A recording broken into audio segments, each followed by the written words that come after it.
কিছু গাড়ি তৈরি হয় মুগ্ধ করার জন্য, অন্যগুলো দীর্ঘস্থায়ী হওয়ার জন্য। আর তারপর আছে টয়োটা প্রিমিও 2010, যা আরাম, আভিজাত্য এবং শান্ত আত্মবিশ্বাসের জন্য তৈরি।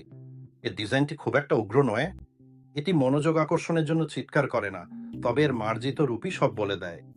একটি পরিচ্ছন্ন অবয়ব, ক্রোম অ্যাকসেন্ট এবং একটি চিরন্তন আকৃতি, মার্জিত বিলাসিতা ঠিক এমনই হয়। ভিতরে পা রাখলেই সবকিছু বদলিলে রে। নরম স্পর্শের উপকরণ, কাঠের প্যানেল ফিনিশিং এবং বিশুদ্ধ আরামের জন্য ডিজাইন করা একটা কেবিন। এটি কেবল একটা গাড়ি নয়, এটি এমন একটা জায়গায় যেখানে প্রতিটি ড্রাইভ স্বস্তিদায়ক মনে হয়। প্রতিটি খুঁটিনাটি আপনার মনের শান্তির জন্য তৈরি করা হয়েছে। হুডের নিচে প্রিমিও তিনটে বৈশিষ্ট্য অফার করে: দক্ষতার জন্য 1.5 লিটার ইঞ্জিন, নিখুঁত ভারসাম্যের জন্য 1.8 লিটার, এবং যারা চাহিদা অনুযায়ী বেশি শক্তি চান তাদের জন্য কিছু। মসৃণ, পরিশীলিত এবং দীর্ঘস্থায়ী হওয়ার জন্য তৈরি, এইটাই হলো ক্লাসিক টয়োটা ইঞ্জিনিয়ারিং। একটা সিভিটি ট্রান্সমিশনের সাথে যুক্ত হয়, ড্রাইভটি অনায়াস মনে হয়।